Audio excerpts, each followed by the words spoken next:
We're entering week 2 of the government shutdown, but we'll tell you why hundreds of thousands of workers will be allowed to return to work this week. Plus, we'll tell you about concerns on the metro following a deadly weekend accident. And the Redskins' name is back in the crosshairs today. We'll tell you what President Obama has to say about this controversy. The news starts right now. Non-stop local news for Maryland, Virginia, and Washington, D.C. This is News Channel 8. Welcome back. 6 o'clock is the time. Happy Monday. Hope you had a great weekend. Yes. I mean, with the weather, who couldn't, right? We do want to get to something, though. A serious accident we hear is tying up the Beltway this morning. Not good news for your Monday morning good news commute. in the least, especially if you're heading anywhere near College Park. In the overnight, there was a fatal collision. Now, the investigation is ongoing, and that's what's holding up traffic. Let's go get the latest weather from Brian. All right, let's do that and talk about what's happening out there this morning. And I do want to show you what the kind of setup shows. We do have a nice, strong southerly push this morning, and that is pumping up that warmer air. That's peak of the forecast, 6:03. Back to you. Brian, thank you. Well, it has now been a week since the government shutdown went into effect. But this week, some government workers are headed back to work. The Department of Defense is expected to bring back hundreds of thousands of civilian workers furloughed during this government shutdown. Defense Secretary Chuck Hagel made the announcement Saturday. Now, Hagel's decision is based on a bill passed last week that ensures uniformed members of the military will not have their paychecks delayed by the shutdown. Hagel says the law allows the DoD to eliminate furloughs for employees whose responsibilities contribute to the morale, well-being, and readiness of service members. Approximately 350,000 Pentagon workers were furloughed, but the Pentagon did not say how many would be allowed to return to work. Meanwhile, the Senate could vote this week on a bill that would give furloughed federal workers, that is, back pay for the days missed at work. The measure passed the House unanimously over the weekend. Now, the White House said the president would sign the measure. While this bill guarantees retroactive pay, federal workers won't get their paychecks until after the shutdown is over. A group of pediatricians will be on Capitol Hill this morning to talk about the shutdown's impact on children. Representatives from Children's National Medical Center, George Washington University, and Johns Hopkins will be there. Speakers are expected to address national priorities for kids in the budget process. And an Arlington hotspot is closed because of the government shutdown, but that didn't stop people from visiting their favorite park. People made up their own rules at Gravelly Point to send Congress a message. The National Park Service put up barriers to stop people from parking, but yesterday, people just parked on the shoulder of the road and the grass to continue enjoying the park. They're not allowed to park here, but they came anyway. I think this is the best kind of salute back to the guys on Capitol Hill, telling them how everybody feels about it. Now, parking on the shoulder and the grass is illegal. Our cameras caught a car driving on the bike path to turn around. No park police officers are there to enforce the laws. We did reach out to the park police for comment, but their spokesperson is furloughed. Meanwhile, we're 10 days away from the deadline on the debt ceiling. Congress must make a decision on whether to raise the nation's borrowing limit. Now, some Republicans have been pushing for changes to the health care reform law as a part of the debt ceiling negotiations as well. But Treasury Secretary Jack Lew says with no clear resolution in sight, that Congress is playing with fire. We've never gotten to the point where the United States government has operated without the ability to borrow. It's very dangerous. It's reckless because the reality is there are no good choices if we run out of borrowing capacity and we run out of cash. It will mean that the United States, for the first time since 1789, would be not paying its bills, hurting the full faith and credit because of a political decision. Meanwhile, House Speaker John Boehner said in an interview on ABC's This Week, the House ruled out a House vote on a straightforward bill to boost the borrowing authority without concessions from President Obama. The Supreme Court begins a new term this morning. The justices will be dealing with a number of controversial cases that include campaign finance, affirmative action, and government-sanctioned prayers. The court will also hear arguments on whether a president can use recess appointments to fill key positions without the Senate's approval.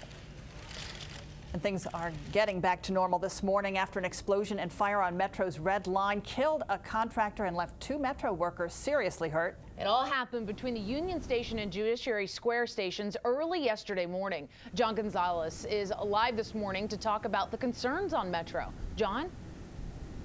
Good morning, ladies. And this is an unusual situation here. A day after a deadly metro accident, NTSB officials are usually swarming the accident scene. Well, in this case, they're not. The NTSB will not be sending an investigator. In fact, the agency says it will not be investigating this at all because of the government shutdown. Now, this was an overnight construction accident Saturday into Sunday on the outbound Red Line track, approximately 400 feet from the platform here at Union Station. And it all started, we're told, with a loud bang and then a fire. The workers welding down below, welding steel rail sections together, were able to put it out pretty quickly. But then a 40-foot section of rail dislodged, striking 3 workers. 2 of them were seriously injured. A contractor from Holland Welding Company out of New Jersey, 41-year-old Harold Ingram, was killed during this accident. Now, Metro investigators will be out here later today trying to figure out exactly what sparked the fire and then caused this large section of rail to move. But again, the NTSB will not be here. Coming up in about half an hour, I'll tell you exactly why the agency says it cannot investigate this. Reporting live, John Gonzalez, News Channel 8. All right, John, live from Union Station this morning. John, thank you. And meantime, investigators are looking into a deadly Freon leak at MedStar Washington Hospital in Northwest D.C. 2 employees were fixing the AC near the auditorium in the East Building yesterday. That's when we hear that they became overcome with fumes and were taken to the emergency room. 1 employee, Melvin Lewis, died. The other worker, we hear, expected to be okay. An internal review is underway. This is National Fire Prevention Week, and to raise awareness, the D.C. Fire and Emergency Medical Services Department will be canvassing neighborhoods all week long. D.C. residents can get free smoke alarms installed in their homes. Homeowners can also call the department to request a smoke detector. President Obama is one of the newest high-profile voices talking about the debate over the Redskins name. If I were the owner of the team, and I knew that there was a name of my team, even if it had a storied history that was offending a sizable group of people, I'd think about changing it. Coming up, we'll tell you where the debate will take center stage again this morning. And a live look there at the Washington Monument, and boy, summer weather, it is definitely short-lived. Brian's back. Tell us about some big changes, including some rain headed our way. It's 6:09.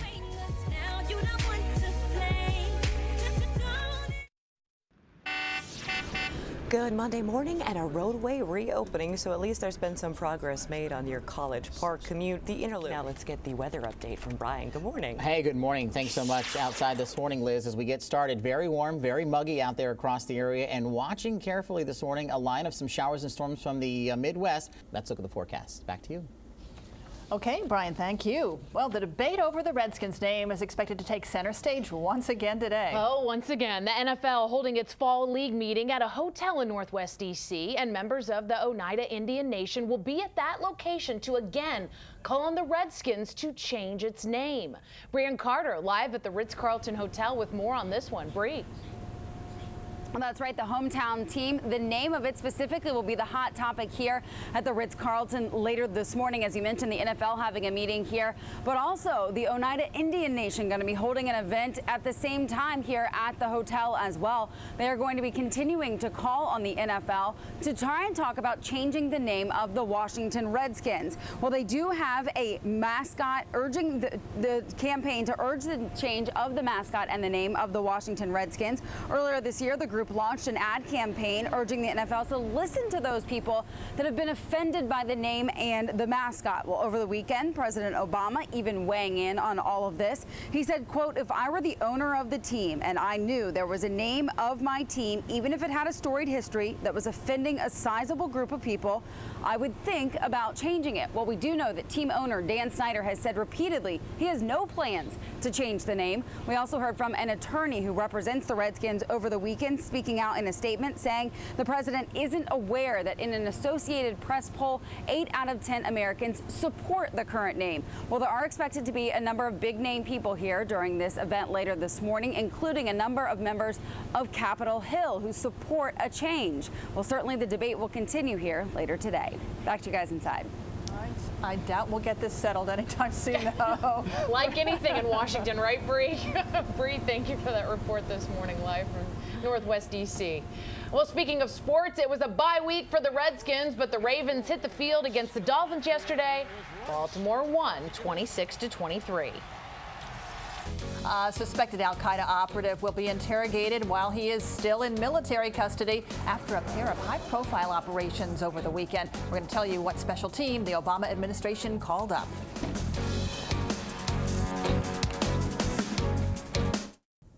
New details are coming out this morning about a pair of weekend raids by U.S. Special Forces, including the capture of a top terror suspect in Libya. Yeah, and this morning, the U.S. is brushing aside criticism from the Libyan government over the capture. Tamon Bradley has the latest now from Washington. A double blow against al-Qaeda terrorists. Two high-risk raids carried out by U.S. Special Operations Forces in Libya and Somalia. The mission in Libya led to the capture of this man, Abu Anas al-Libi, a 49-year-old al-Qaeda leader and computer expert. There are some big questions those interrogators are hoping al-Libi can answer. Among them, where is al-Qaeda leader Ayman al-Zawahiri, and what information does he have about future attacks against the U.S.? Tamon Bradley, ABC News, Washington. International monitors have begun to destroy Syria's chemical weapons. At an economic summit in Asia, Secretary of State John Kerry applauded the progress so far. He says Syrian President Bashar al-Assad's regime deserves credit for its compliance with a UN Security Council resolution calling for the elimination of the weapons. Inspectors have until the middle of next year to destroy the weapons altogether. All right, here's a look at our top stories right now. Hundreds of thousands of furloughed Department of Defense civilian workers are headed back to work this week. Defense Secretary Chuck Hagel says a bill passed last week allows the DoD to eliminate furloughs for employees whose responsibilities contribute to the morale, well-being, and readiness of service members. The Supreme Court begins a new term today. The justices will deal with a number of controversial cases that include campaign finance, affirmative action, and government-sanctioned prayers. The court will also hear arguments on whether a president can use recess appointments to fill key positions without the Senate's approval. And things are getting back to normal this morning after an explosion and fire on Metro's Red Line. It killed a contractor and left 2 Metro workers seriously injured. It happened between the Union Station and Judiciary Square stations early yesterday morning. Well, time now 6:21. Let's head out to Liz. Oh, guys, it's been a tough one this morning, but now some improvement with the roadway reopening. The investigation ongoing in College Park, but you'll find the pace a better one. Here's the interlude. Let's see what the weather is doing. Brian, over to you. All right, we will talk about what's happening out there, and I will tell you, we do have a stretch of weather here where we're going to see some transitions, some changes. Some things are going to be coming down the pike that'll make some big differences in our weather pattern overall. Definitely going to be a transitional period from the upper 70s today, warm and muggy, to low humidity, dry and comfortable. Tomorrow going to feel very nice for your Tuesday and Wednesday. Even Thursday and Friday, not bad. Some extra clouds, but definitely cooler across the area. Back to you. Okay, Brian, we're ready for a change. Thanks so much. Well, this race car crash, it is certainly raising concerns now about spectator safety.